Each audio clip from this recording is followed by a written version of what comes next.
አቶ አረጋ ከበደ የአማራ ብሔራዊ ክልላዊ መንግስት ርዕሰ መስተዳድር፣ የተከበሩ ዶክተር አብዲ ሁሴን የአማራ ብሔራዊ ክልላዊ መንግስት ምክትል ርዕሰ መስተዳድር፣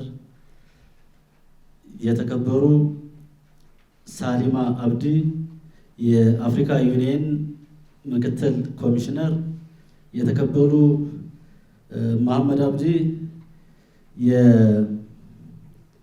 የኢጋድ ምክትል ኮሚሽነር፣ አቶ አበባው ቢሆነኝ የኢጋድ በኢትዮጵያ ተወካይ፣ የተከበራችሁ የኢፌዴሪ መከላከያ ሰራዊት ከፍተኛ ጀነራል መኮንኖች፣ በዚህ የሰላም የፊርማ ስነ ስርዓት ላይ የተገኛችሁ ክቡራን እንግዶች፣ ክቡራንና ክቡራት፣ ከሁሉ በማስቀደም ይሄ በአማራ ክልል ለ3 ዓመት ሲደረግ የነበረው የጦርነት አዙሪት እንዲቆም ከፍተኛውን ጥረት ስታደርጉ ለነበራችሁ ለአፍሪካ ህብረት እንዲሁም ሌሎች ዓለም አቀፍ ተቋማት እና ለመከላከያ ከፍተኛ አመራሮች ከፍ ያለ ምስጋናን ማቅረብ ፈልጋለሁ። እንደሚታወቀው ወደ ጫካ የወሰዱን የተለያዩ የህዝብ ጥያቄዎችን ይዘን ነው። እነዚያ የህዝብ ጥያቄዎች የሚመለሱበትን እና ይህም በሂደት አሁን የሚመለሱ በአጭር ጊዜ፣ በመካከለኛ ጊዜና በረጅም ጊዜ የሚመለሱ ብለን በ3 ከፍለን ተወያይተን ተስማምተናል ማለት ነው። እንደሚታወቀው በጦርነት ተጀምሮ በጦርነት ያለቀ ታሪክ የለም። አፍተር ዋር ዜር መስት ቢ ኤ ፒስ ፕሮሰስ። ውጊያው ቢቀጥል ከዚህ በላይ ህዝባችን መሸከም አይችልም።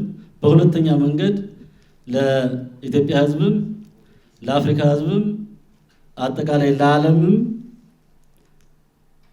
በንግግር ነገሮችን ለመፍታት ችግሮችን ለመፍታት አስተማሪ ሆኖ መገኘት ብልጠት የፖለቲካ ዊዝደም እንጂ ሽንፈት እንዳልሆነ በውይይታችን አይተናል።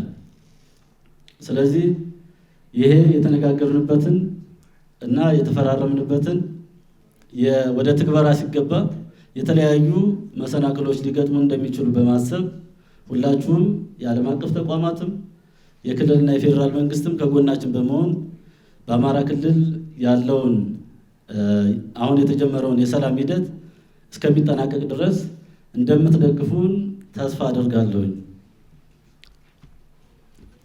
በመጨረሻ የአማራ ፋኖ ህዝባዊ ድርጅት የአማራን ህዝብ ጥያቄና የኢትዮጵያን ሉዓላዊነት፣ የኢትዮጵያን የግዛት አንድነት እና የኢትዮጵያን ጥቅም በአስከበረ መንገድ ተነጋግረናል።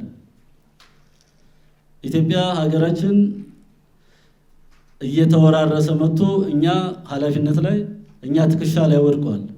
ይህንን ኃላፊነት በአግባቡ መወጣትና የተለያዩ የተገንጣይና የሌላ የባዕድ ኢትዮጵያ እንድትበታተን ከሚፈልጉ ኃይሎች ጋር የሚደረግ ግንኙነት አጥፊነት እንጂ የህዝብ ጥያቄም እንዳልሆነና በዚያ መንገድም የህዝብ ጥያቄ መመለስ እንደማይችል ተረድተው በሌላ መንገድ ያሉ በተለያዩ የኢትዮጵያ አካባቢ ያሉ ትጥቅ አንስተው የሚንቀሳቀሱ ወገኖች ይህንን ፈለግ በመከተል ወደ ውይይት መጥተው በጠረጴዛ ዙሪያ ችግሮቻቸውን ተነጋግረው እንዲፈቱ ጥሪ እያቀረብኩ ለተደረገው ስምምነትና ንግግር እና ይህንን ፋሲሊቴት ላደረጋችሁ በሙሉ የከበረ ሰላምታዬን አቀርባለሁ።